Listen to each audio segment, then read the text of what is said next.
بلوائیں گے آقا مدینہ ہم بھی دیکھیں گے کبھی کبھار سندر کا اجالا ہم بھی دیکھیں گے بلوائیں گے آقا مدینہ ہم بھی دیکھیں گے دنیا کے جھگڑوں سے یکسر چھڑا کر دنیا کے جھگڑوں سے یکسر چھڑا کر غیروں کی الفت کو دل سے اپنا بنا لو اپنا بنا لو مجھے اپنا بنا لو شاعر والا مجھے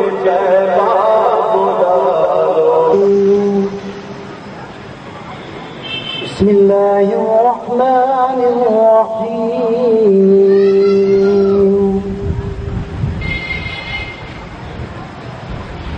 لا أقسم بهذا البلد بهذا البلد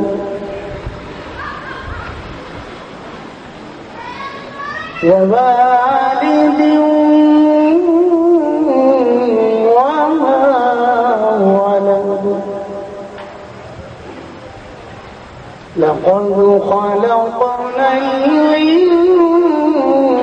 الإنسان في كبد أيحسب أن لن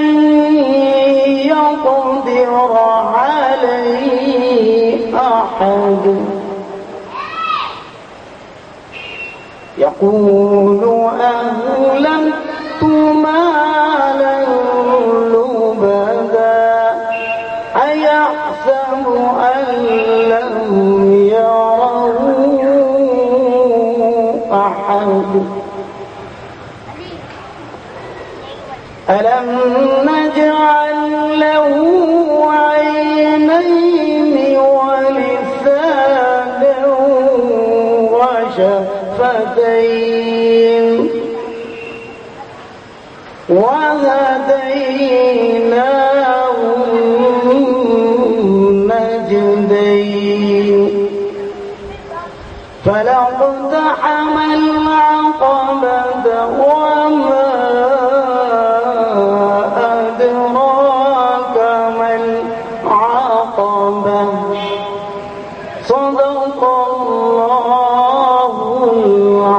العظيم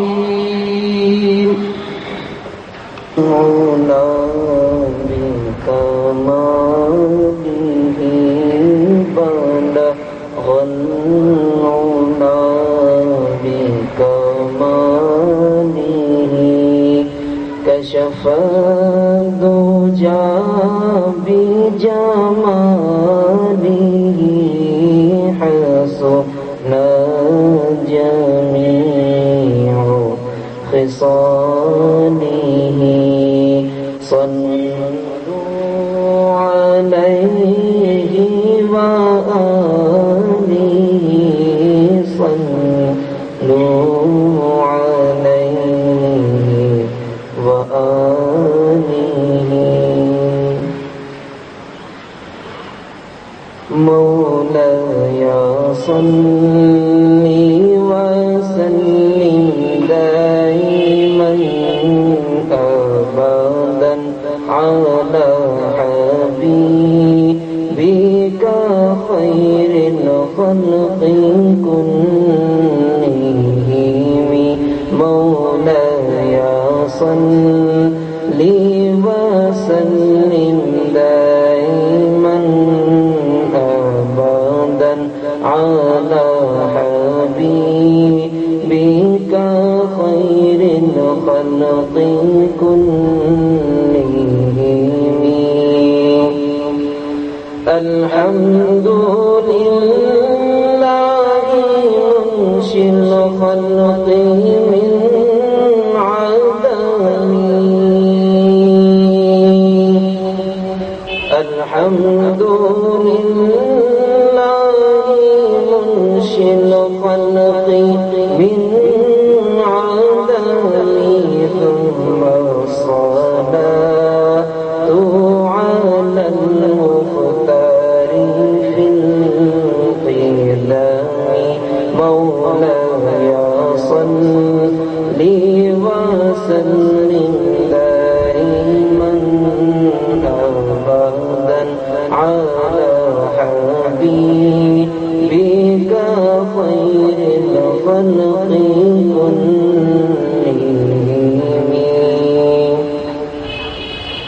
هو الحبيب الذي ترجى شفاعته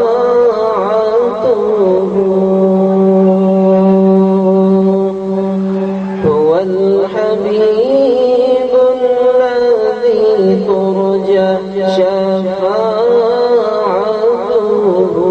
لكل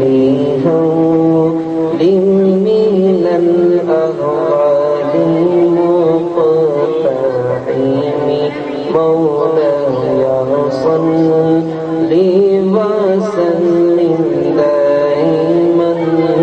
أبدا على حبيبك خير الخلق كلهم محمد سيد الكونين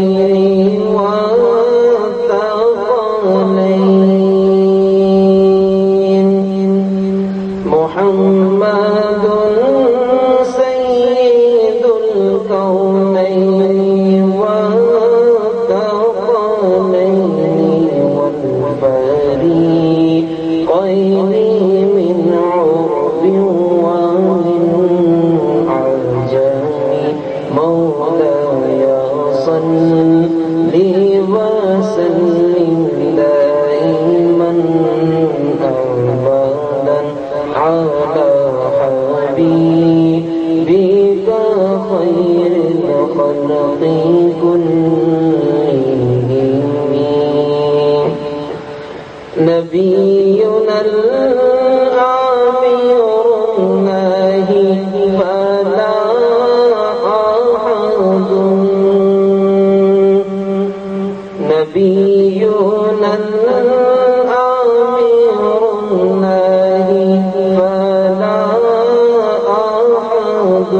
أبر في قولي لا منه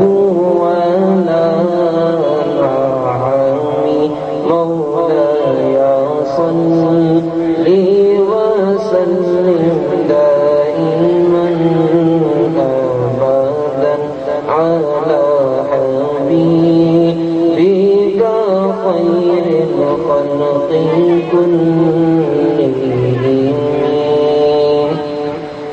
يا أكرم الخلق ما لي من ألوذ به يا أكرم الخلق ما لي من ألوذ به سواك عند حلول الحديث الأمان مولاي صل وسلم دائما أبدا على حبيبك خير الخلق كلهم جاءت لي دعوتي الأشجار ساجدة جاءت لي دعوتي الأشجار ساجدة تمشي إليه على ساق بلا قدم مولاي صل وسلم دائما أبدا على حبيبك خير الخلق كلهم يا ربي بالمصطفى بلغ مقاصدنا يا ربي بالمصطفى بلغ مقاصدنا واغفر لنا ما مضى يا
خير الخلق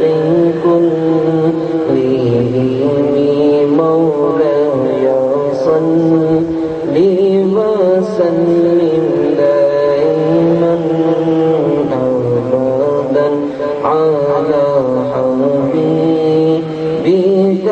خير الخلق كلهم.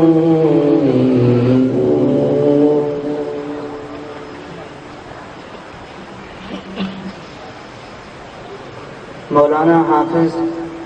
محمد حسن انصاری صاحب آپ حضرات سے التماس ہے کہ قریب قریب تشریف لے آئیں تاکہ بعد میں آنے والے لوگوں کے لیے جگہ کشادہ رہے. آپ حضرات کے علم میں ہے کہ آج سے مدینہ پارک کے اندر درس سیرت مصطفیٰ صلی اللہ علیہ وسلم کا پروگرام ماہانہ شروع ہوا ہے، جو کہ ہر شمسی مہینے یعنی انگریزی مہینے کے پہلے جمعے کو ہوا کرے گا، اور اس میں خصوصی خطاب استاد العلماء مدرس جامعہ ندرۃ العلوم امام و خطیب مدینہ جامع مسجد حضرت علامہ مولانا محمد لیاقت حیات صاحب زیدہ مجدہ کا ہوگا. آپ حضرات سے گزارش ہے کہ اسی ذوق و شوق کے ساتھ ہر انگریزی مہینے کے پہلے جمعے کو یہاں تشریف لائیں، اور اس بات کا خاص خیال رکھیے گا کہ پیریڈ کا خاص خیال رکھا جائے گا. تقریر کا دورانیہ انشاءاللہ 1 گھنٹے ہی کا رہے گا. سیرت مصطفیٰ صلی اللہ علیہ وسلم اور قرآن یہ یاد رکھ لیجیے، دونوں لازم و ملزوم چیزیں ہیں، دونوں لازم و ملزوم چیزیں ہیں، ایک دوسرے سے جدا نہیں ہو سکتے. عائشہ صدیقہ رضی اللہ تعالی عنہا سے جب سوال کیا گیا کہ رسول اللہ صلی اللہ علیہ وسلم کا خلق بیان کیجیے، صدیقہ رضی اللہ تعالی عنہ فرماتی ہیں کان خلقہ القرآن، حضور اکرم صلی اللہ علیہ وسلم کا خلق قرآن ہے. مطلب یہ ہوا کہ قرآن نے جو چیزیں کرنے کا حکم دیا ہے رسول اللہ صلی اللہ علیہ وسلم نے ان سب چیزوں کو کر کے بتلا دیا کہ اس کو کرنا کس طریقے سے ہے، اور قرآن نے جن چیزوں سے رکنے کا حکم دیا ہے رسول اللہ صلی اللہ علیہ وسلم نے ان سب چیزوں کو ترک کر چھوڑ کر بتلا دیا ان سب چیزوں کو نہ کرنا کس طریقے سے. تو قرآن مجھے کہنے دیجئے، قرآن ایک کتاب ہے، اللہ تبارک و تعالیٰ کی طرف سے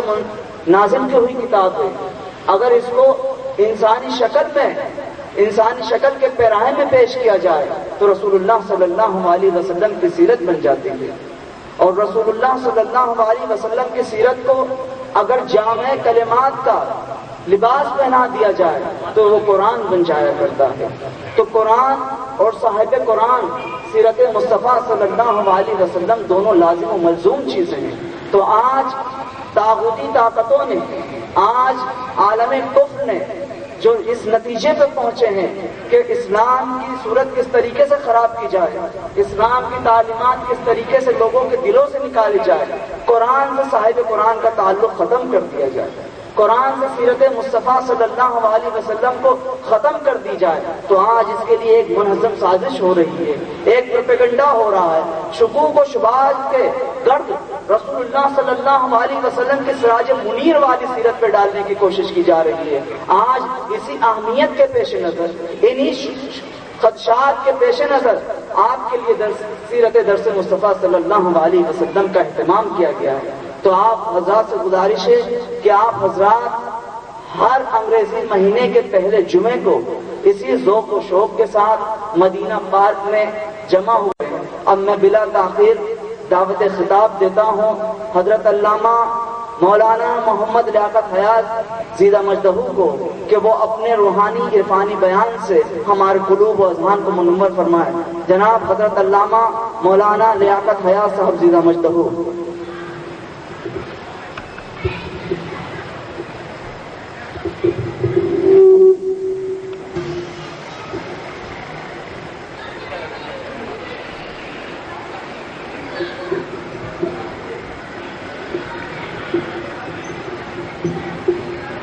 الحمد لله نحمده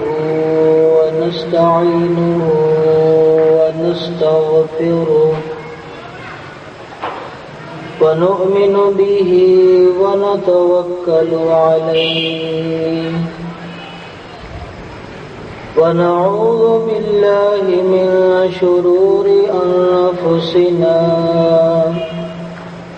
ومن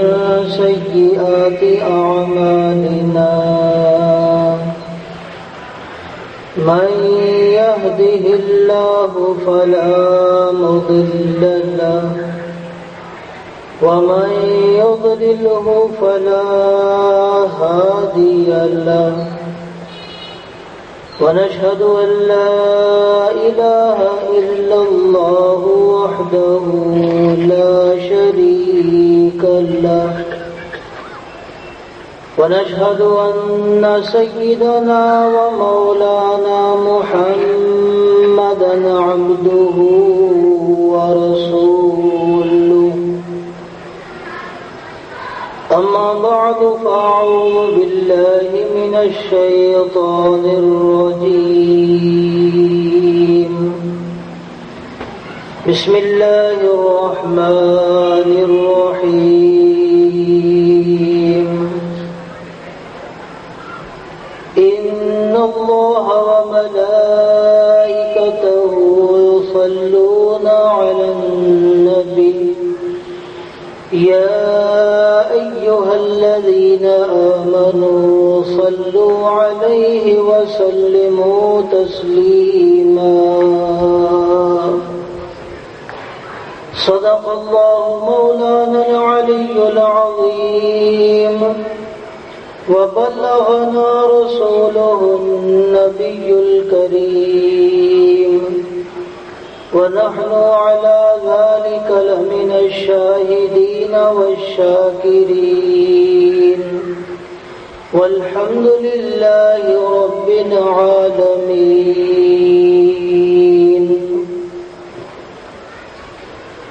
الصلاة والسلام عليك يا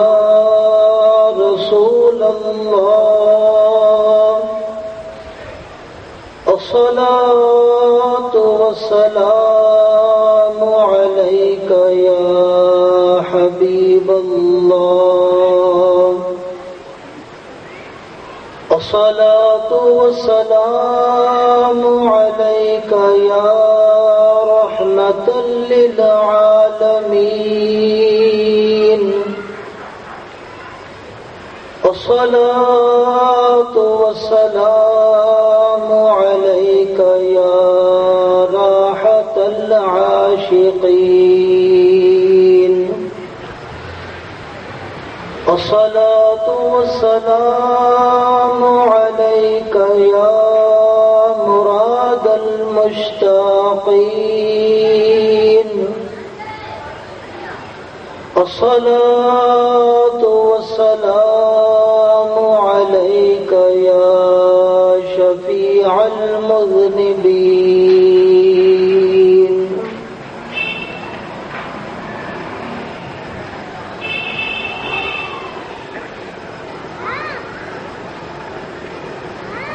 حمد و صلوات کے بعد واجب الاحترام دوستوں اور بزرگوں، آپ حضرات جانتے ہیں کہ آج سے انشاءاللہ نبی اکرم رحمت عالم نور مجسم صلی اللہ علیہ وسلم کی سیرت مبارکہ کے درس پر ایک مسلسل پروگرام انشاءاللہ ہم شروع کرنے جا رہے ہیں۔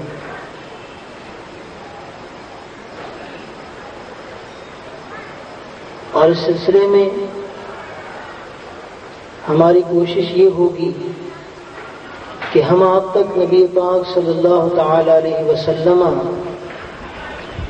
کی سیرت مبارکہ کے ان گوشوں کو پہنچائیں، نبی اکرم صلی اللہ تعالی علیہ وسلم کی سیرت مبارکہ کہ وہ پہلو آپ کے سامنے لائیں جن کو جاننے کے بعد ہمیں نبی پاک صلی اللہ تعالی علیہ وسلم کی محبت اور عشق رسالت کا جذبہ مزید موجزن ہو، اور عشق رسالت میں آپ صلی اللہ تعالی علیہ وسلم ہمیں ہمارے لیے اطاعت رسول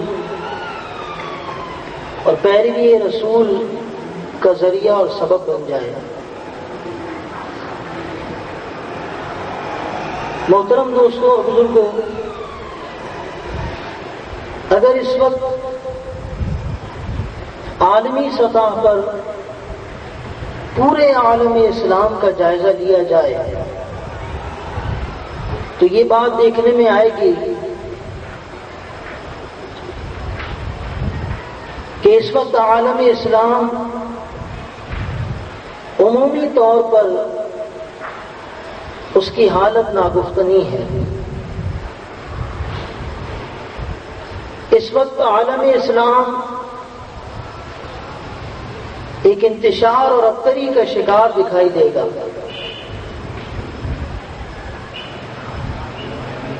مختلف جغرافیائی، لسانی، طبقاتی وفاداریوں نے امت مسلمہ کے شیرازے کو بکھیر دیا ہے۔ آج اگر ہم عالمی سطح پر دیکھتے ہیں تو مسلمان منتشر ہونے کی وجہ سے، عالم اسلام میں اتفاق اور اتحاد نہ ہونے کی وجہ سے،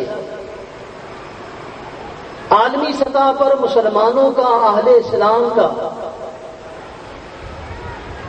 سیاسی استحصال بھی ہو رہا ہے اور ان پر ہر طرح کا ظلم و استبداد روا رکھا جا رہا ہے۔ آج اگر عالمی سطح پر کسی کی سنوائی نہیں ہے تو وہ صرف اور صرف ایک مسلمان قوم ہے۔ اگر ہم معاشرتی پہلو سے عالم اسلام کا جائزہ لیں تو آج ہمیں یہ افسوسناک صورتحال دکھائی دے گی کہ مسلمان معاشرتی طور پر بھی تنزلی کا شکار ہے۔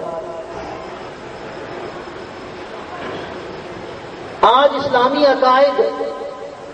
مسلمان معاشرے میں صرف توہمات بن کر رہ گئے ہیں، اور اسلامی اعمال اپنی تاثیر کھو چکے ہیں۔ آج مسلمان معاشرے میں پرورش پانے والا ایک نوجوان مادہ پرستی کا شکار دکھائی دے رہا ہے۔ اسے اپنے دین سے صرف ایک رسم کی طرح تعلق اس نے قائم کر رکھا ہے، لیکن اپنے دین کو ایک نظام حیات کی حیثیت سے اپنی زندگی میں نافذ کرنا اور اس پر عمل کا جذبہ اپنے اندر پیدا کرنا، یہ مفقود دکھائی دیتا ہے۔ تو عالمی سطح پر بھی اور انفرادی سطح پر بھی آج مسلمان تنزلی کا شکار دکھائی دے رہے ہیں۔ اہل اسلام کے اس مرض کا سبب کیا ہے؟ مسلمان اس حالت کو کیوں پہنچ چکے ہیں؟ وہ مسلم قوم جو عالم اسلام پر غلبے کی علامت قرار دی گئی تھی، آج وہی قوم ہر جا مغلوب کیوں دکھائی دے رہی ہے؟ وہ کیا وجوہات ہیں، وہ کیا اسباب ہیں جنہوں نے مسلمانوں کو، اہل ایمان کو، اہل اسلام کو ان کے اس کمال اور مرتبے سے گرا کر تحت ثری میں پہنچا دیا ہے؟ محترم دوستوں اور بزرگوں، اگر ہم اسباب پر غور کرنے جائیں اگر ان وجوہات کو تلاش کریں تو بہت وقت لگے گا، لیکن اگر ہم اپنے اس مرض کا صحیح علاج چاہیں تو ہمیں بہت زیادہ تگ و دو کرنے کی ضرورت نہیں ہے۔ ہمارے اس مرض کا کہ آج جس مرض میں عالم اسلام مبتلا ہے، آج مسلمان تنزلی کے جس مرض میں مبتلا ہیں، آج مغلوبیت کی جو بیماری اہل اسلام کو لگ چکی ہے، اس کا ایک بڑا آسان حل ہے، اور وہ بہت آسان اور سادہ حل یہ ہے جسے اللہ تبارک و تعالی نے یوں بیان فرمایا ہے، لَقَدْ كَانَ لَكُمْ فِي رَسُولِ اللَّهِ أُسْوَةٌ حَسَنَةٌ۔ آج اگر مسلمان یہ چاہتا ہے کہ وہ اسی اوج کو، اسی کمال کو پھر حاصل کر لے جو اللہ تبارک و تعالی نے ابتدا میں مسلمان ہونے والوں کو عطا کیا تھا، آج ابتدائے اسلام میں مسلمان جس اوج ثریا پر فائز تھے، اگر آج بھی مسلمان اسی اوج اور اسی کمال کو چاہتے ہیں، اسی ترقی کے متلاشی ہیں، اگر آج مسلمان دین اور دنیا میں کامیابی کا متلاشی اور تمنائی ہے تو اسے اپنے آپ کو اللہ کے محبوب کے دامن سے اسی طرح وابستہ کرنا ہوگا جس طرح کے ابتدائی اسلام میں مسلمانوں نے اپنے آپ کو اپنے آقا کی بارگاہ میں لا پیش کیا تھا، اپنی جانوں کو اپنے آقا کے قدموں پر نچھاور کر دیا تھا اور ڈال دیا تھا۔ آج مسلمانوں کے اس مرض کا، اس تنزلی کا صرف یہی علاج ہے کہ مسلمان اس منارہ نور سے، اس مشعل ہدایت سے رہنمائی حاصل کرنا شروع کر دیں جسے اللہ تبارک و تعالی نے انسانیت کی ہدایت کے لیے، انسانیت کی رہنمائی کے لیے منارہ نور بنا کر بھیجا ہے۔ تو آج اہل اسلام کی اس بیماری، اس تنزلی، اس مغلوبیت کا بڑا سادہ اور آسان حل یہ ہے کہ مسلمان نبی پاک صلی اللہ تعالی علیہ وسلم کی سیرت مبارکہ کو اپنا لیں، اور سیرتوں کو اس طرح سے اپنائیں جس طرح سے صحابہ کرام جو اولین مسلمان تھے، جس طرح سے انہوں نے رسول اللہ صلی اللہ تعالی علیہ وسلم کی سیرت مبارکہ کو اپنی زندگیوں پر نافذ کیا، اس طرح سے آج مسلمان جب تک نبی پاک صلی اللہ تعالی علیہ وسلم کی سیرت اپنی زندگی پہ نافذ نہیں کرے گا، جب تک مسلمان اپنے خط و خال میں موجود برائیوں اور نقائص کو آئینہ سیرت کے سامنے کھڑا ہو کر نہیں دیکھے اور نہیں سنوارے گا، اس وقت تک مسلمانوں کی اصلاح ممکن نہیں ہے۔ اس وقت تک مسلمان وہ اوج اور وہ کمال، وہ مرتبہ حاصل نہیں کر سکتے، وہ کچھ نہیں کر لیں، کوئی لایا عمل اپنا لیں، لیکن وہ ترقی، وہ کمال نہیں مل سکتا جو اللہ تبارک و تعالی نے صحابہ کرام کی جماعت کو عطا کیا تھا، اور وہ کمال انہیں صرف اس وجہ سے ملا تھا کہ صحابہ کرام نے نبی پاک صلی اللہ تعالی علیہ وسلم کی سیرت مبارکہ کے آئینے میں اپنے آپ کو سنوار لیا تھا، اور جب نبی اکرم صلی اللہ تعالی علیہ وسلم کی سیرت مبارکہ کے سانچے میں وہ ڈھلے تو اللہ تبارک و تعالی نے اس سیرت مبارکہ کے صدقے میں ان کو وہ اوج اور وہ کمال عطا فرمایا کہ انسانیت نے کبھی ایسا کمال نہ دیکھا ہوگا۔ تو آج اگر مسلمان یہ چاہتا ہے کہ وہی اوج، وہی ترقی پھر لوٹ آئے تو اسے مغرب سے ہدایات دینے کی ضرورت نہیں، یورپ کی پیروی کرنے کی ضرورت نہیں، وہ معاملہ تھا ہماری دنیا سے تعلق رکھتا ہو یا اس کا تعلق ہماری آخرت سے ہو، دنیاوی اور اخروی ہر طرح کے مسائل میں کامیابی اور کامرانی کے لیے ہمیں سیرت مبارکہ کو اپنانا ہوگا۔ اگر ہم سیرت مبارکہ کو اپنی زندگی میں نافذ کریں گے تو مسلمان اسی وقت ترقی حاصل کر سکے گا، اسی وقت دین و دنیا میں فلاح اور کامیابی مسلمان کا مقدر بن سکے گی۔ اب محترم دوست اور بزرگوں، یہ بات تو بظاہر سادہ سی ہے کہ سیرت مبارکہ کو اپنا لیجئے، نبی پاک صلی اللہ تعالی علیہ وسلم کی سیرت مبارکہ پر عمل کو شروع کر دیجئے، لیکن آئیے ہم قرآن مجید فرقان حمید سے پوچھتے ہیں کہ قرآن مجید ہمیں سیرت مبارکہ کے حوالے سے کیا اسلوب عطا کرتا ہے، وہ کیا منہج ہے، وہ کون سا راستہ ہے جو قرآن مجید فرقان حمید نے ہمیں بتایا ہے کہ ہم نبی پاک صلی اللہ تعالی علیہ وسلم کی سیرت مبارکہ کو اس طرح اپنی زندگی میں نافذ کریں تو کامیابی اور کامرانی ہمارا مقدر بن جائے گی۔ اللہ تبارک و تعالی اپنے پاک کلام میں ارشاد فرماتا ہے فالذین آمنوا بہ۔ اس آیت مبارکہ کو غور سے سنیے۔ اس آیت کریمہ میں اللہ تبارک و تعالی نے 4 باتیں ارشاد فرمائی ہیں۔ فالذین آمنوا بہ، وہ لوگ جو اس رسول پر ایمان لائیں، وعزروہ، اور ان کی تعظیم و توقیر کریں، ونصروہ، اور ان کی مدد کریں، واتبعوا النور الذی انزل معہ، اور اس نور کی پیروی کریں جو ان کے ساتھ نازل کیا گیا ہے، اولئک ھم المفلحون۔ جب ان 4 باتوں پر عمل کر لیں گے تو وہی لوگ فلاح یافتہ لوگ ہوں گے، وہی لوگ کامیاب لوگ ہوں گے جو ان 4 باتوں پر عمل کریں گے۔ اب آئیے، یہ بظاہر 4 باتیں ہیں، لیکن ان 4 باتوں میں اگر ہم غور کریں تو یہ 4 باتیں دراصل نبی پاک صلی اللہ تعالی علیہ وسلم کی سیرت مبارکہ کے حوالے سے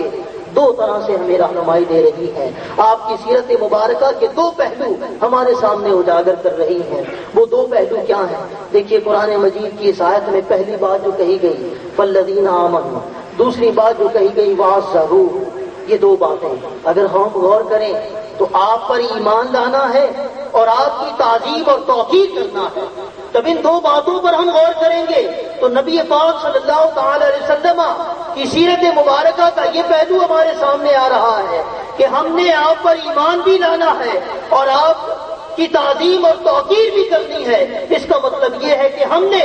نبی پاک صلی اللہ تعالی علیہ وسلم سے محبت کا رشتہ قائم کر لینا ہے۔ ہم نے آپ کی ذات مبارکہ کو اپنا مقتدی بنا لینا ہے۔ آپ کی ذات مبارکہ پر ایمان لا کر آپ ہی پر بھروسہ کرنا ہے اور آپ کا ادب اور احترام اور تعظیم کرنی ہے۔ تو یہ پہلی 2 باتیں گویا آپ کے ادب و احترام سے تعلق رکھتی ہیں، آپ کی ذات مبارکہ سے تعلق رکھتی ہیں۔ گویا قرآن نے ہمیں سیرت مبارکہ کا پہلا پہلو یہ دے دیا کہ سب سے پہلے نبی پاک صلی اللہ تعالی علیہ وسلم کی ذات مبارکہ ہے۔ پھر اس کے بعد 2 باتیں جو ہیں وَنَصَرُوهُ وَاتَّبَعُوا النُّورَ الَّذِي أُنزِلَ مَعَهُ، یہ 2 باتیں، اور ان کی اطاعت، ان کی مدد کریں، وَنَصَرُوهُ، ان کی اعانت کریں، وَاتَّبَعُوا النُّورَ الَّذِي أُنزِلَ مَعَهُ، اور اس نور کی پیروی کریں جو ان کے ساتھ نازل کیا گیا۔ یہ 2 باتیں اگر ہم غور کریں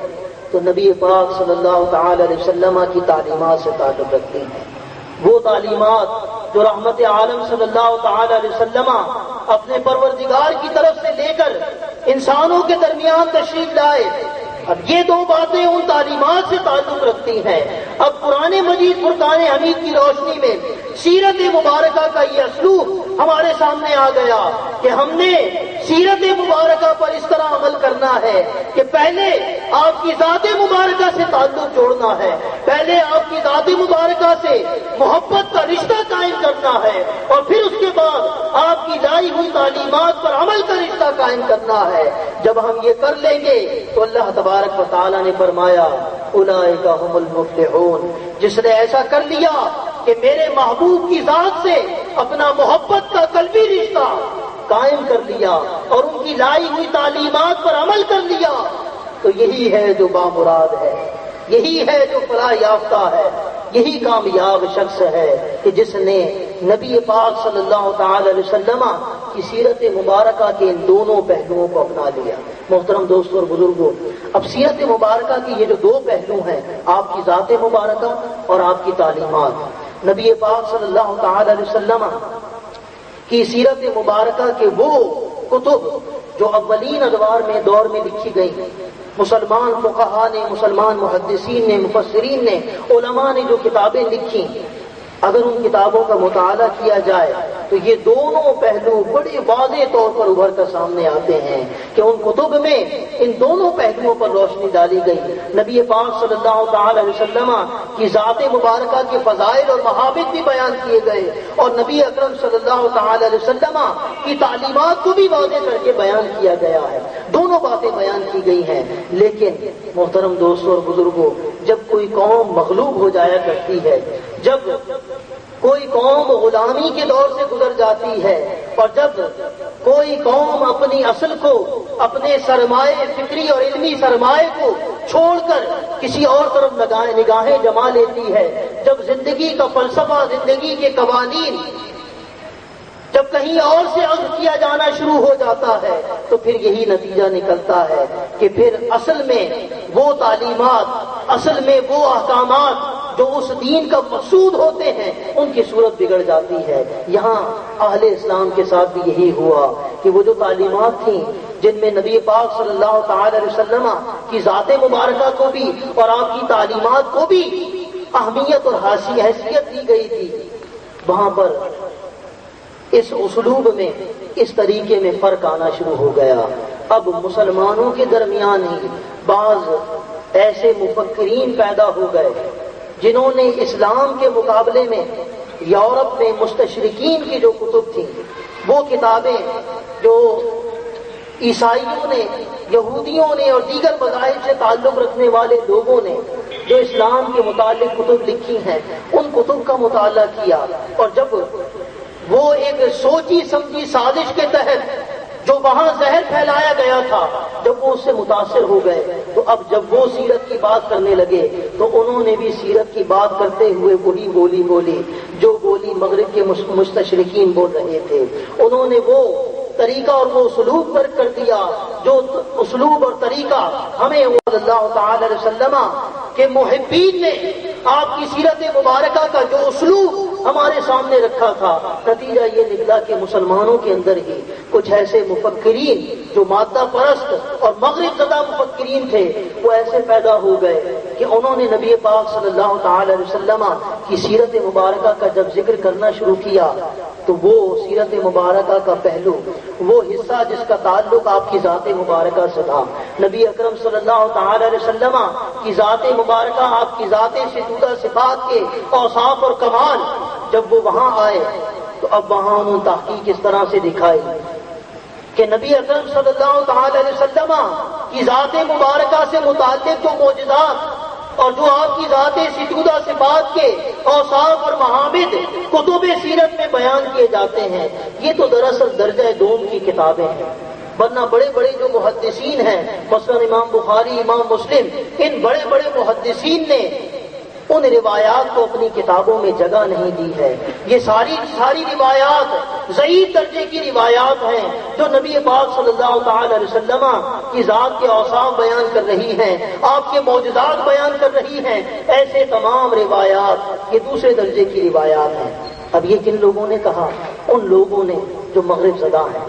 وہ مفکرین جو مغرب سے متاثر تھے، انہوں نے نبی پاک صلی اللہ تعالی علیہ وسلم کی سیرت مبارکہ کا یہ بنیادی پہلو، یعنی آپ کی ذات مبارکہ، اس کو اس طرح سے باطل قرار دے دیا، موضوع قرار دے دیا کہ یہ سب کچھ جو نبی پاک صلی اللہ علیہ وسلم کی ذات ستودہ صفات کے حوالے سے بیان کیا جاتا ہے، یہ سب کچھ تو موضوع روایات ہیں، یہ سب تو ضعیف روایات ہیں۔ اب محترم دوست اور بزرگوں، اس سے قطع نظر ہم اس بحث میں نہیں پڑتے کیونکہ یہ ایک طویل بحث ہے، اس کے لیے علیحدہ وقت درکار ہے اور فنی قسم کی بحث ہے، ہر کوئی اسے سمجھ بھی نہیں سکتا۔ اس بحث میں پڑے بغیر کہ جن علماء نے، جن سیرت نگاروں اور مؤلفین نے نبی پاک صلی اللہ تعالی علیہ وسلم کی ذات مبارکہ سے متعلق، آپ کے اوصاف سے متعلق، آپ کے معجزات سے متعلق روایات کو جمع کیا ہے، خود ائمہ حدیث میں ان علماء کا مقام اور مرتبہ کیا ہے۔ پھر اس بحث میں پڑے بغیر کہ وہ روایات جو نبی پاک صلی اللہ تعالی علیہ وسلم کے فضائل سے تعلق رکھتی ہیں، اس موقع پر فضائل کی وہ روایات بیان کرنا، ان روایات کے لیے کیا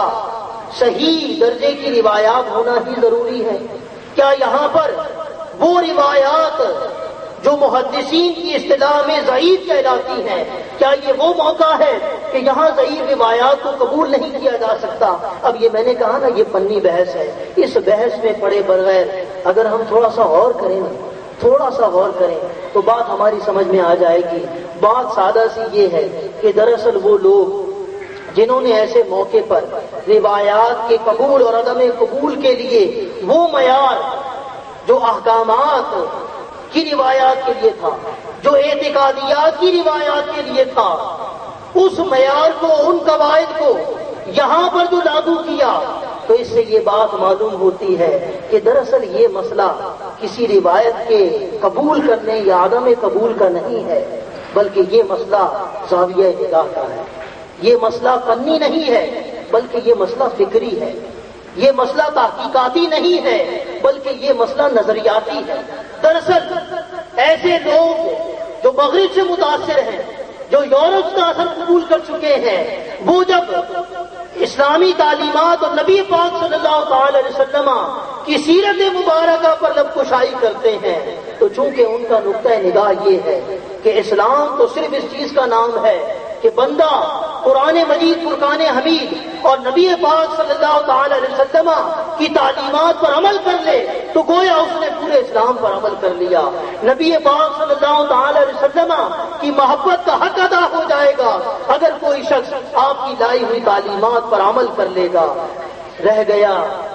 یہ معاملہ کہ نبی پاک صلی اللہ تعالی علیہ وسلم کی ذات ستورہ صفات سے قلبی تعلق بھی ہونا چاہیے، آپ کی ذات مبارکہ سے عشقی تعلق بھی ہونا چاہیے، آپ کی ذات مبارکہ کے لیے وارستگی بھی ہونی چاہیے۔ رہ گیا اس کا تعلق، تو ان کے نزدیک، ان کے نظریے کے مطابق، ان کے خیال اور فلسفے کے مطابق اس چیز کی قطعی ضرورت نہیں ہے، بلکہ ان کے نظریے کے مطابق یہ بات تو معاذ اللہ شخصیت پرستی کے زمرے میں آ جاتی ہے کہ یہ تو شخصیت پرستی ہو جائے گی کہ اگر ہم نبی پاک صلی اللہ تعالی علیہ وسلم کی ذات کے اوصاف بیان کرنے بیٹھ جائیں اور تعلیمات کے حوالے پر اتنا زور نہ دیں۔ محترم دوستوں اور بزرگوں، نبی پاک صلی اللہ تعالی علیہ وسلم کی تعلیمات جس طرح یقیناً اہمیت رکھتی ہیں، اسی طرح نبی پاک صلی اللہ تعالی علیہ وسلم کی ذات مبارکہ کی بھی اہمیت ہے۔ یہ بات یاد رکھیے گا، اگر امت مسلمہ کا رشتہ نبی پاک صلی اللہ علیہ وسلم کی ذات مبارکہ سے منقطع ہو جائے تو پھر یہ امت سوائے ایک مردہ لاشے کے اور کچھ نہیں ہوگی، اس کی روح کو نکال لیا جائے گا، کیونکہ اس امت کے جسد کے لیے روح تو نبی پاک صلی اللہ علیہ وسلم کی ذات مبارکہ ہے۔ اگر آپ کی ذات مبارکہ سے تعلق ختم ہو جائے، منقطع ہو جائے، تو پھر یہ صرف مردہ لاشا ہے، پھر بے جان جسم سے زیادہ اس کی حیثیت نہیں ہے۔ تو نبی پاک صلی اللہ علیہ وسلم کی ذات مبارکہ ایمان کی اصل ہے۔ جب تک کوئی شخص نبی اکرم صلی اللہ علیہ وسلم کی ذات مبارکہ سے محبت کا رشتہ، عشق کا رشتہ، وارفتگی کا رشتہ قائم نہیں کرے گا، اس وقت تک اس کے ایمان کا آغاز ہی نہیں ہو سکتا۔ ایمان کا آغاز تو اللہ کا کلام یہ کہتا ہے، فالذین آمنوا بی وعزروہ، ایمان کا آغاز تو اس وقت ہوتا ہے کہ جب بندہ نبی پاک صلی اللہ علیہ وسلم کی ذات مبارکہ پر ایمان لاتا ہے اور آپ کا ادب و احترام کرتا ہے، جب آپ سے محبت کا رشتہ قائم کرتا ہے، جب آپ سے وارفتگی کا رشتہ قائم کرتا ہے، آپ کی ذات مبارکہ سے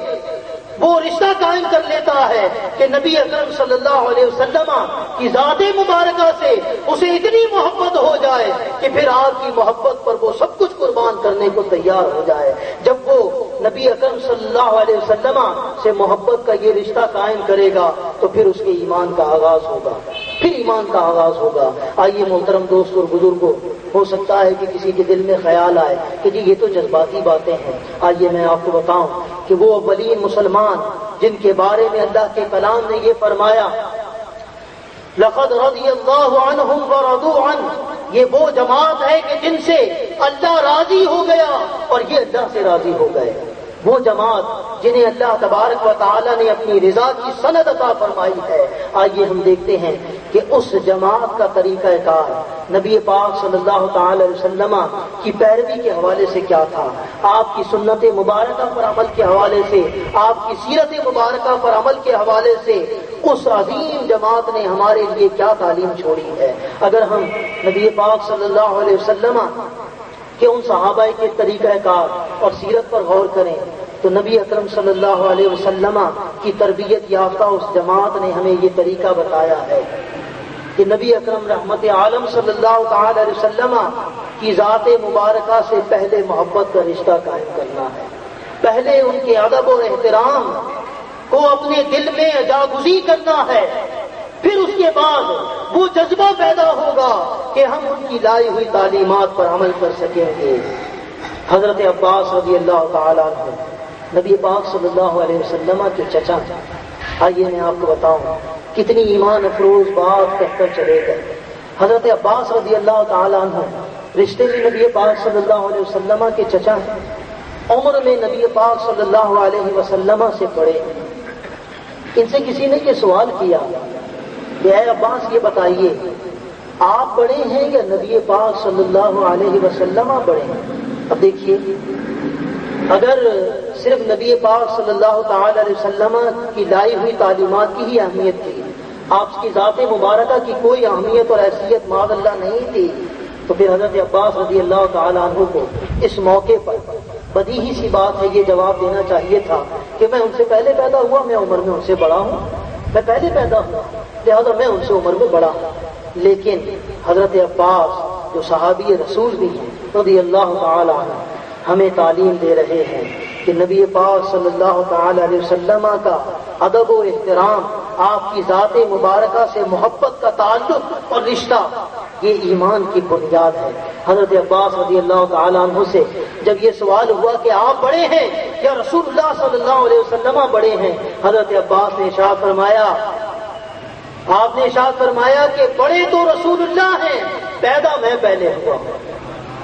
بڑے تو رسول اللہ ہیں، یہ نہیں کہا کہ میں بڑا ہوں، حالانکہ بات تو عمر کی تھی، لیکن اس وقت بھی یہ کہنا گوارا نہیں کیا کہ یہ کہیں کہ میں عمر میں بڑا ہوں، بلکہ یہ جواب دیا کہ بڑے تو اللہ کے رسول ہیں، بڑائیاں تو اللہ تعالیٰ نے انہیں عطا کی ہیں، ہاں پیدا میں پہلے ہوا ہوں، پیدائش میری پہلے ہے، لیکن بڑے تو وہ ہیں، بڑائیاں تو ان کے لیے ہیں، اور جو ان کے لیے بڑائیاں نہ مانے، جو ان کی عظمت کو تسلیم نہ کرے، وہ کسی طرح جہان میں بڑا نہیں ہو سکتا، اسے عظمت جہان میں نہیں مل سکتی جو اللہ کے محبوب کی عظمت کا قائل نہ ہو جائے۔ تو حضرت عباس رضی اللہ تعالیٰ عنہ صحابی رسول ہمیں یہ درس دے رہے ہیں کہ نبی پاک صلی اللہ تعالیٰ علیہ وسلم کی ذات مبارکہ سے وہ رشتہ قائم کر لو کہ آپ کے ادب و احترام میں ذرہ برابر بھی کمی نہ آنے پائے۔ حضرت کعب ابن زہیر رضی اللہ تعالیٰ شاعر تھے، شعر و شاعری کیا کرتے تھے، نبی پاک صلی اللہ تعالی علیہ وسلم کی خدمت میں حاضر ہوتے ہیں اور رسول اللہ صلی اللہ تعالی علیہ وسلم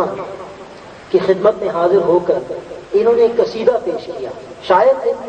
ایک قصیدہ پیش کرتے ہیں، عرض کرتے ہیں یا رسول اللہ میں نے سنا ہے کہ آپ نے میرے بارے میں وعید ارشاد فرمائی ہے، تو میں آپ کی خدمت میں حاضر ہو چکا ہوں، یا رسول اللہ میں مسلمان ہو کر تائب ہو کر آپ کی خدمت میں حاضر ہوا ہوں، کیا میرے لیے عفو، میرے لیے معافی درگزر ہے؟ اللہ کے محبوب نے فرمایا کیوں نہیں، ہاں تمہارے لیے معافی ہے، درگزر ہے۔ اس وقت حضرت کعب ابن زہیر رضی اللہ تعالی عنہ نے نبی پاک صلی اللہ علیہ وسلم کی خدمت میں ایک بہت طویل قصیدہ پیش کیا، بات تو بہت طویل چلی جائے گی، میں صرف وہ بات جو ہمارے موضوع سے تعلق رکھتی ہے آپ کے سامنے بیان کرتا ہوں۔ اس قصیدے میں ایک شعر انہوں نے پڑھا، جب وہ قصیدہ نبی پاک صلی اللہ علیہ وسلم کو سنا رہے تھے تو انہوں نے اس قصیدے میں یہ شعر پڑھا، ان الرسول لنور یستضاء بہ، بے شک رسول اللہ صلی اللہ تعالی علیہ وسلم وہ نور ہے کہ جن سے روشنی حاصل کی جاتی ہے، مہند من سیوف اللہ مسلول، اللہ کے یہ رسول اللہ تعالی کی ان شمشیر برہنہ میں سے ہیں جو مہند ہیں، ان شمشیر برہنہ میں سے ہیں۔ جب یہ شعر انہوں نے پڑھا تو نبی پاک صلی اللہ تعالی علیہ وسلم نے ایک چادر مبارک میں رکھی، آپ نے خوش ہو کر وہ چادر اتاری اور حضرت کعب کی طرف پھینک دی، انعام کے طور پر وہ چادر نبی پاک صلی اللہ تعالی علیہ وسلم نے حضرت کعب کو عطا کر دی۔ اب دیکھیے جب یہ چادر عطا کی، حضرت معاویہ ابن ابی سفیان رضی اللہ عنہما حضرت کعب سے کہتے ہیں 10,000 درہم دے لو اور یہ چادر مجھے دے دو، 10,000 درہم دے لو یہ چادر مجھے دے دو۔ اب 10,000 درہم 1000 کی بات ہے نا، بہت چھوٹی لگتی ہے۔ اگر میں ایک محتاط اندازے کے مطابق آپ کو بتاؤں کہ یہ 10,000 درہم کی رقم موجودہ رقم میں کتنی بنے گی، کم و بیش 10 سے 12 لاکھ روپے، جی 10 سے 12 لاکھ روپے۔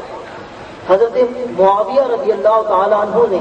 ایک چادر کے لیے کتنی بڑی پیشکش کر دی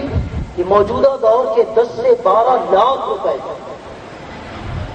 اس وقت کے 10,000 درہم اور آج کے 10 سے 12 لاکھ روپے پیشکش کر دی کہ یہ لے لو اور یہ چادر مجھے دے دو۔ کیوں ایسا کیوں کیا؟ کیا جس کپڑے کی وہ چادر بنی ہوئی تھی مارکیٹ میں نہیں ملتا تھا؟ کیا ویسے رنگ کی چادر، ویسے ڈیزائن کی چادر مارکیٹ میں موجود نہیں تھی؟ چند درہم دیتے اور وہ چادر خرید لیتے۔ اس چادر میں کیا ایسی خصوصیت تھی کہ اتنی بڑی رقم دے کر بھی اس چادر کو حاصل کرنا چاہا؟ دراصل اس چادر میں صرف ایک خصوصیت تھی، ورنہ ویسا کپڑا، ویسا رنگ، ویسا ڈیزائن تو بازار میں بھی مل جاتا، لیکن اس چادر کو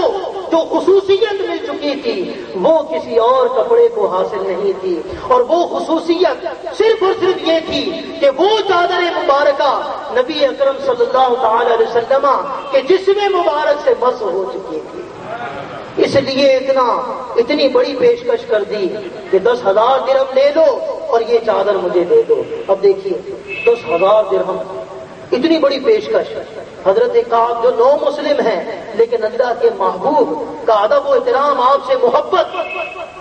اس نو مسلم صحابی کی دیکھیے کہ کہتے ہیں کہ میں کسی بھی چیز کو نبی پاک صلی اللہ تعالی علیہ وسلم کی ذات مبارکہ سے تعلق رکھنے والی کسی چیز پر اہمیت نہیں دے سکتا۔ مجھ سے یہ نہیں ہو سکتا کہ میں 10,000 درہم لے لوں اور وہ چادر جو نبی پاک صلی اللہ تعالی علیہ وسلم کے جسم مبارک سے مس ہو چکی ہے اور اب میرے حصے میں آ چکی ہے، میں صرف 10,000 درہم کے عوض وہ چادر بیچ دوں۔ مجھ سے یہ نہیں ہو سکتا، میں 10,000 درہم کو ترجیح نہیں دے سکتا۔ تو نو مسلم صحابی نے ہمیں یہ درس دے دیا کہ نبی پاک صلی اللہ تعالی علیہ وسلم سے محبت کا رشتہ، یہ قلبی تعلق، عشقی تعلق جب تک قائم نہیں ہوگا اس وقت تک تعلیمات مصطفی پر عمل کا جذبہ بھی پیدا نہیں ہو سکتا ہے۔ اب دیکھیے دوسری طرف حضرت معاویہ رضی اللہ تعالیٰ عنہ، وہ بھی تو صحابی تھے نا، وہ بھی تو صحابی تھے، وہ کس طرح پیچھے رہ جاتے؟ حضرت کعب نے انکار کر دیا، 10,000 درہم بھی دے دو، میں یہ چادر نہیں دوں گا، کیونکہ یہ چادر کوئی عام چادر نہیں ہے، یہ اللہ کے محبوب کے جسم مبارک سے مس ہو چکی ہے اور اب یہ چادر بابرکت ہو چکی ہے، اب یہ انمول ہو چکی ہے، اب اس کی قیمت کوئی ادا نہیں کر سکتا۔ جب حضرت کعب کا انتقال ہو گیا، حضرت معاویہ رضی اللہ تعالیٰ عنہ بادشاہ تھے، حضرت کعب کے ورثاء میں، ان کے وارثوں میں وہ چادر ظاہر سی بات ہے ان کے حصے میں آ گئی، ان کے پاس آ گئی۔ حضرت معاویہ رضی اللہ تعالیٰ عنہ جانتے تھے کہ میں نے 10,000 درہم کی پیشکش کی تھی، یہ چادر نہیں ملے گی، اب کی 10,000 درہم نہیں بلکہ بولی بڑھا دی، دگنے کر دیے پیسے، 20,000 درہم پیش کیے حضرت کعب کے ورثاء کو کہ یہ 20,000 درہم لے لو اور یہ چادر مجھے دے دو۔ 20,000 درہم یعنی کم و بیش 22-24 لاکھ روپے دے دیے اور یہ کہا کہ بس یہ چادر مجھے دے دو۔ اللہ اکبر، اتنی بڑی رقم ایک چادر کے حصول کے لیے خرچ کرنا، ہو سکتا ہے کہ عقل پرستوں کی سمجھ میں نہ آئے، لیکن عشق و محبت والوں نے رہتی دنیا تک کے مسلمانوں کے لیے یہ پیغام چھوڑ دیا کہ نبی پاک صلی اللہ تعالی علیہ وسلم کی ذات مبارکہ کا تعلق عقلوں سے نہیں ہے، آپ کی ذات مبارکہ عقلوں سے مابرا ہے۔ اگر کوئی شخص اللہ کے معبود کی بارگاہ میں آ کر عقل کے پیمانوں پر معاملات کو تولے گا تو وہ آپ کی محبت کو حاصل نہیں کر سکے گا، وہ آپ سے اپنا وہ ایمانی تعلق قائم نہیں کر سکے گا کہ جس کے بعد تعلیمات پر عمل کا جذبہ پیدا ہوتا ہے۔ تو اللہ کے محبوب کے صحابی ایک چادر صرف جو اللہ کے محبوب کے جسم مبارک سے مس ہو گئی ہے اس کی قیمت آج کے دور کی 24 لاکھ روپے تقریباً ادا کرتے ہیں، لیکن وہ چادر حاصل کر لیتے ہیں صرف اس لیے کہ یہ چادر اب انمول ہو چکی ہے، یہ چادر اب بابرکت ہو چکی ہے کہ اللہ کے محبوب کے جسم مبارک سے مس ہو چکی ہے، جسم مبارک سے مس ہو گئی۔ اسی طرح حضرت براء ابن عازب رضی اللہ تعالیٰ عنہ یہ بھی صحابی رسول ہیں. ان سے کسی نے سوال کیا کہ یہ بتائیے کہ اللہ کے محبوب نے وہ کون سے جانور ہیں جن کی قربانی سے منع کیا؟ اللہ کے محبوب نے کن جانوروں کے بارے میں کہا ہے کہ ان کی قربانی نہیں ہوتی؟ حضرت براء ابن عازب رضی اللہ تعالیٰ عنہ حدیث مبارکہ بیان کرتے ہیں، کہتے ہیں کہ میں نے رسول اللہ صلی اللہ تعالی علیہ وسلم سے سنا، اور پھر اس کے بعد ایک جملہ کہتے ہیں کہ میری انگلیاں اللہ کے محبوب کی انگلیوں سے چھوٹی ہیں، میرے پورے اللہ کے محبوب کی انگشتہائے مبارک کے پوروں سے چھوٹے ہیں. اور پھر اس کے بعد بیان کرتے ہیں کہ اللہ کے محبوب نے فرمایا کہ 4 جانور ہیں جن کی قربانی نہیں ہو سکتی. وہ جو کانا ہو، دیکھ نہ سکتا ہو، وہ جو بہت زیادہ بیمار ہو، وہ جس کا لنگ بہت زیادہ ظاہر ہو، اور وہ جس کی ہڈیوں میں سے بھی گودا ختم ہو چکا ہو، انتہائی کمزور ہو چکا ہو. یہ 4 جانور بیان کر دیے کہ ان کی قربانی نہیں ہوتی. اب بات جو یہاں آپ کے سامنے بیان کرنی ہے وہ یہ ہے کہ یہاں ایک درمیان میں جملہ معترضہ کیوں بیان کیا کہ میری انگلیاں چھوٹی ہیں، میرے پورے چھوٹے ہیں، رسول اللہ کی انگشتہائے مبارک بڑی ہیں، آپ کے پورے انگلیوں کے بڑے ہیں؟ یہ بات کیوں کہی؟ دراصل جب نبی پاک صلی اللہ تعالی علیہ وسلم نے یہ مسئلہ بیان فرمایا تھا تو اس وقت آپ نے ارشاد فرمایا تھا 4 طرح کے جانور ہیں جن کی قربانی نہیں. 4 طرح کے. آپ نے اپنے دستے مبارک سے اپنی انگلیوں سے اشارہ کیا تھا. اب صحابی رسول کا ادب و احترام دیکھیے کہ جب یہ روایت بیان کر رہے ہیں تو ظاہر سی بات ہے کہ اب روایت میں جو الفاظ ہیں وہ بھی بیان کرنے ہیں، اور جس طرح کا اشارہ اللہ کے محبوب نے فرمایا تھا وہ اشارہ بھی کرنا ہے. لیکن وہاں اللہ کے محبوب کی انگشتہائے مبارک تھیں اور یہاں صحابی کی انگشت ہیں، لہذا فرق بتا دیا. اشارہ تو کیا، یہ تو کہا کہ 4 طرح کے جانور ہیں جن کی قربانی جائز نہیں ہے، لیکن جب آپ اپنی انگلیوں کی طرف دیکھا تو پھر یہ بھی بتا دیا کہ میری انگلیاں چھوٹی ہیں، اللہ کے محبوب کی انگلیاں عظیم ہیں، میرے پورے چھوٹے ہیں، اللہ کے محبوب کی انگلیوں کے پورے بہت بڑے ہیں. یہ ادب و احترام ہے، یہ صحابی رسول کا احترام کہ کیوں کر احترام کر رہے ہیں. یہ دراصل ہمیں بتا رہے ہیں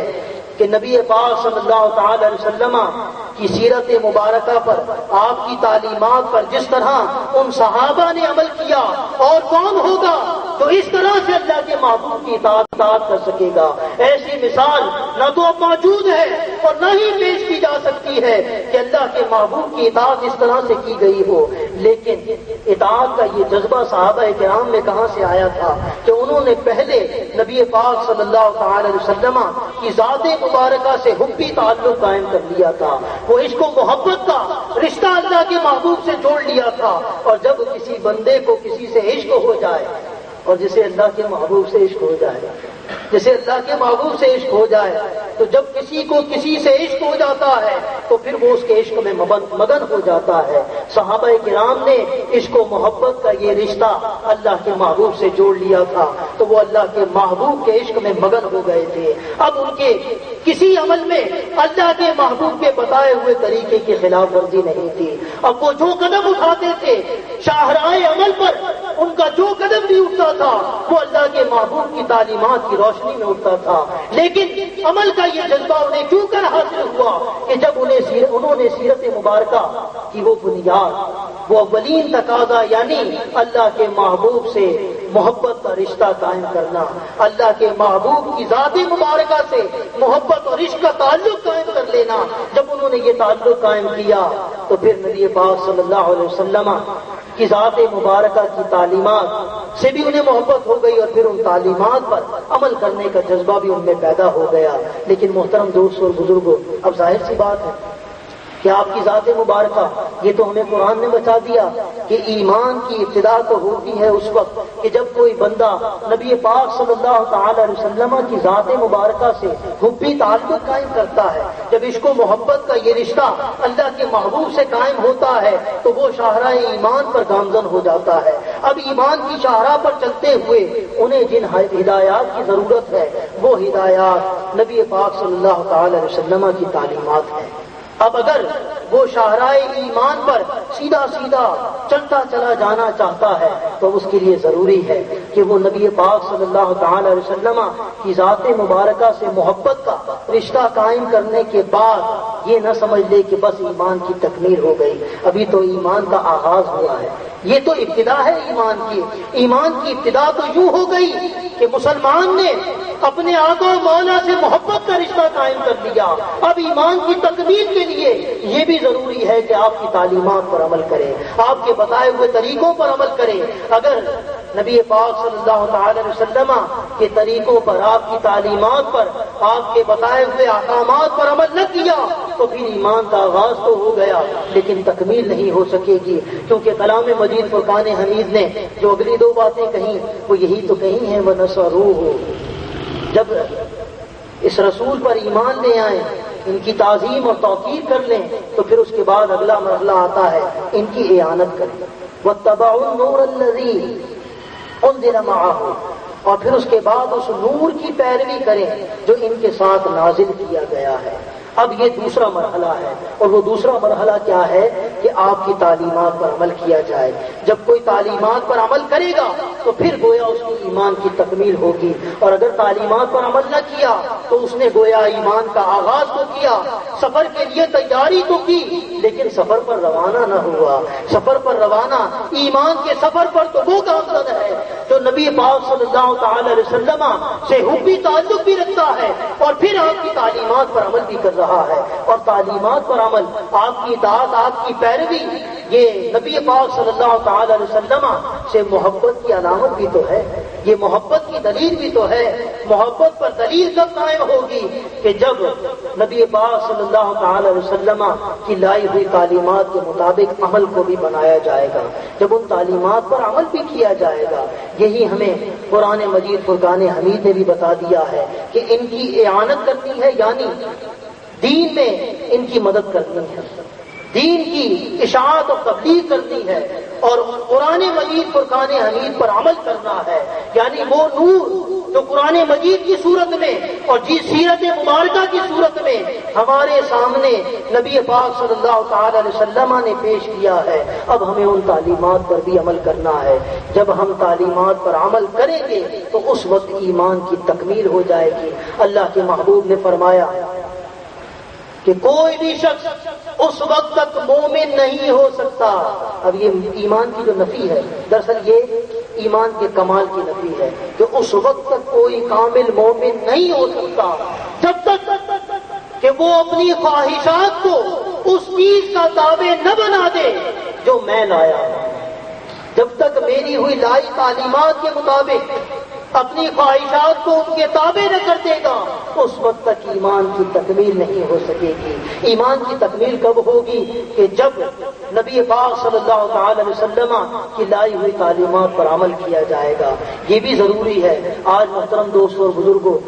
جس طرح میں نے شروع میں ذکر کیا کہ کچھ لوگ وہ ہیں جو نبی پاک صلی اللہ تعالی علیہ وسلم کی ذات مبارکہ سے امت کا رشتہ منقطع کرنا چاہتے ہیں، جو صرف آپ کی لائی ہوئی تعلیمات کو اہمیت اور حیثیت دیتے ہیں۔ اگر چند لوگ وہ ہیں تو آج ہمیں اپنے معاشرے میں ایسے مسلمان بھی تو دکھائی دے رہے ہیں جو دعویٰ تو کرتے ہیں نبی پاک صلی اللہ تعالی علیہ وسلم سے محبت کا، لیکن محبت پر دلیل فراہم کرنے سے قاصر ہیں۔ وہ نبی پاک صلی اللہ علیہ وسلم کی محبت کا دم تو بھر رہے ہیں، صبح و شام نعتیں سن اور سنا رہے ہیں، نبی پاک صلی اللہ تعالی علیہ وسلم کی ذات مبارکہ پر اپنا سب کچھ قربان کرنے کے دعوے تو ہو رہے ہیں، لیکن اس دعوے کے لیے جو سب سے بڑی دلیل ہے وہ دلیل فراہم کرنے کے لیے کوئی مسلمان بظاہر عملاً تیار نظر نہیں آ رہا۔ یہ بات یاد رکھیے گا محترم دوستوں اور بزرگوں، اگر ہم صرف محبت کا دعویٰ کر لیں تو ایمان تو آ گیا، لیکن تکمیل جب تک ہم نہیں کریں گے پوری فلاح اس وقت تک ہمیں نہیں ملے گی۔ اللہ کے محبوب صلی اللہ تعالی علیہ وسلم نے ارشاد فرمایا، میرا ہر امتی جنت میں داخل ہوگا۔ آپ نے فرمایا میرا ہر امتی جنت میں داخل ہوگا سوائے اس کے جس نے انکار کر دیا۔ امت جو ہے نبی پاک صلی اللہ علیہ وسلم کی امت، آپ کی امت چونکہ پوری انسانیت ہے، پوری انسانیت آپ کی امت ہے، اس لیے علماء نے لکھا کہ امت نبی پاک صلی اللہ علیہ وسلم کہ وہ لوگ جنہوں نے نبی پاک صلی اللہ تعالی علیہ وسلم کی دعوت پر لبیک کہا وہ نبی پاک صلی اللہ علیہ وسلم کی امت اجابت ہے، اور وہ لوگ جو نبی پاک صلی اللہ علیہ وسلم کی دعوت پر لبیک کہہ کر دائرہ ایمان میں نہیں آئے، وہ نبی پاک صلی اللہ علیہ وسلم کی امت دعوت ہے، لیکن ہیں امت، مانے نہ مانے امت ہیں، کیونکہ اللہ تبارک و تعالی نے اپنے محبوب کو پوری انسانیت کا نبی بنا کر بھیجا ہے۔ نبی پاک صلی اللہ علیہ وسلم کی دعوت پوری انسانیت کے لیے ہے، تو اب جو نہیں مانتے وہ امت دعوت ہے، اور جو مانتے ہیں وہ امت اجابت ہے۔ اب ظاہر سی بات ہے کہ جب امت کی دو قسمیں ہو گئیں تو پھر یہاں انکار کی بھی دو قسمیں ہوں گی۔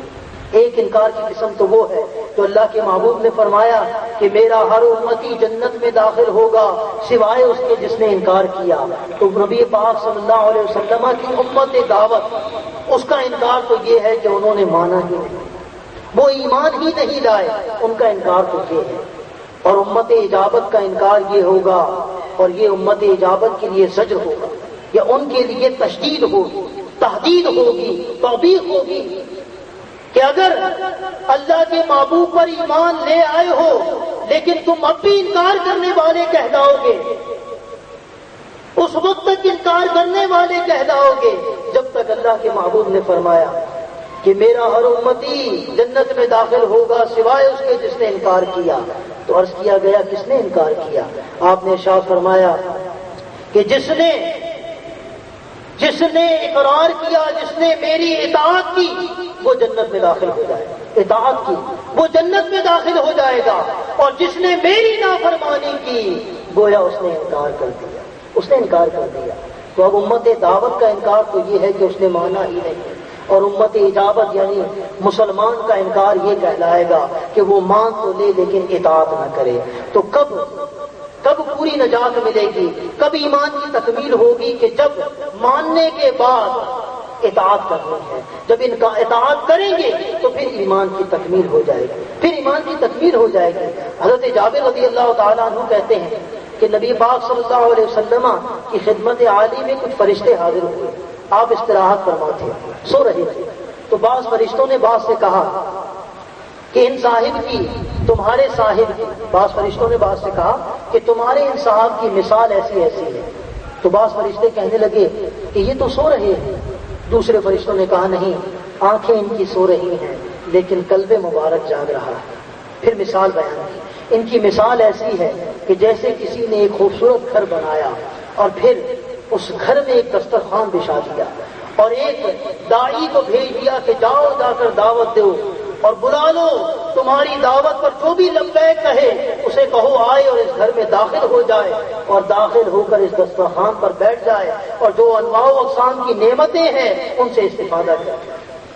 تو تمہارے صاحب کی مثال یہ ہے۔ اب فرشتے پھر فرشتوں سے سوال کرتے ہیں کہ ذرا اس مثال کی وضاحت تو کر دو تاکہ بات ہمارے صاحب کے سامنے پوری واضح ہو جائے۔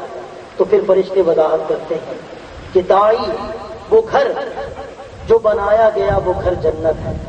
اور وہ داعی جو لوگوں کو دعوت دے رہا ہے کہ آؤ میری بات مانو، اس گھر میں داخل ہو جاؤ اور انواع و اقسام کی نعمتوں سے ہمیشہ ہمیشہ کے لیے راحت اور آرام پاتے رہو، وہ داعی نبی پاک صلی اللہ تعالی علیہ وسلم کی ذات مبارکہ ہے۔ آپ وہ داعی ہیں جو لوگوں کو بلا رہے ہیں کہ آؤ اور آ کر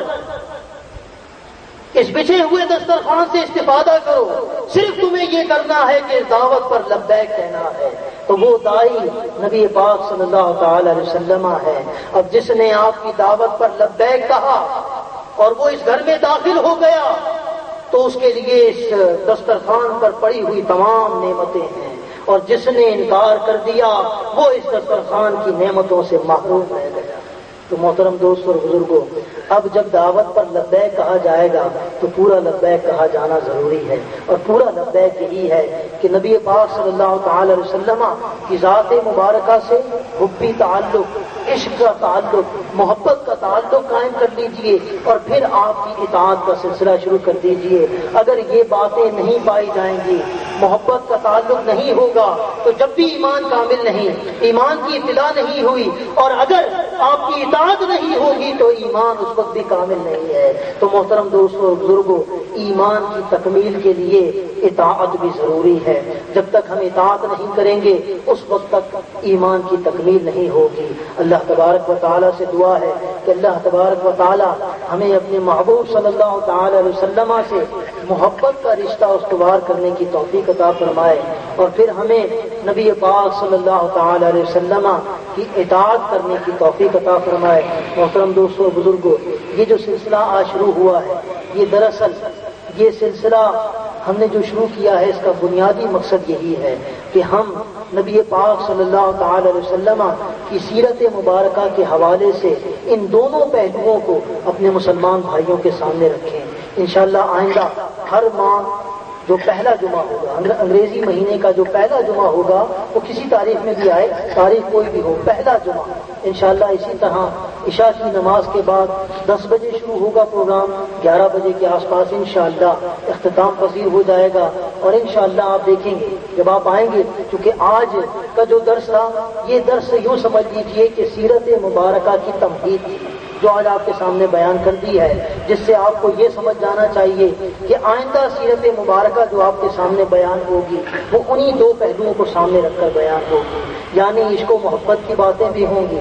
اب جو اہل محبت ہیں جنہیں نبی پاک صلی اللہ تعالی علیہ وسلم سے محبت ہے تو وہ یہ سمجھ لیں اور سن لیں، بگوش ہوش سن لیں کہ عشق و محبت کی باتیں بھی ہوں گی اور تعلیمات کی باتیں بھی ہوں گی، دونوں باتیں ہوں گی۔ تو جسے یہ دونوں باتیں سننی ہیں اور عمل کا جذبہ پیدا کرنا ہے تو اسی طرح محبت کے ساتھ، ذوق و شوق کے ساتھ آج آپ جس طرح تشریف لائے ہیں آئندہ بھی تشریف لائیے۔ اللہ تبارک و تعالیٰ سے دعا ہے کہ اللہ تبارک و تعالیٰ ہمیں ایمان کا جذبہ عطا فرمائے اور ہمیں دین پر اپنے عمل کرنے کی توفیق عطا فرمائے۔ وآخر دعوانا الحمدللہ رب العالمین۔ کھڑے ہو جائیے، چند اشعار صلاۃ السلام کی عرض کرتے ہیں۔ سلام علیکہ یا حبیب، سلام علیکہ، صلوات اللہ علیکہ، صلوات اللہ۔ آقا انت شمس، انت بدر، انت نور فوق نوري، انت يكسر وغالي، انت مصباح الصدور، يا نبي سلام عليك، يا رسول سلام عليك، يا حبيب سلام عليك، صلوات الله عليك، صلوات الله۔ آقا اب تو طیبہ میں بلا لو، حسرتیں دل کی نکالو، ہم بدوں کو بھی نبھالو، اپنے دامن میں چھپا دو، یا نبی سلام علیکہ، یا رسول سلام علیکہ، یا حبیب سلام علیکہ، صلوات اللہ علیکہ، صلوات اللہ۔ آقا یہ علی میں خفتہ قسمت، تھام کر دامان رحمت مانگتے ہم سب اپنی حاجت، بازو ہو بابے اجابت، یا نبی سلام علیکہ، یا رسول سلام علیکہ،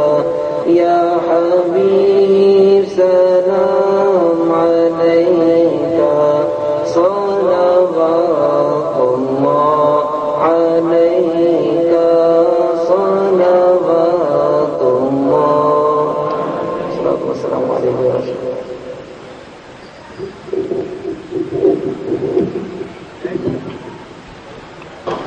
یا الہ العالمین یہ بچی بیمار ہے، اپنے محبوب کے صدقے میں اس بچی کو اس بیماری سے نجات عطا فرما۔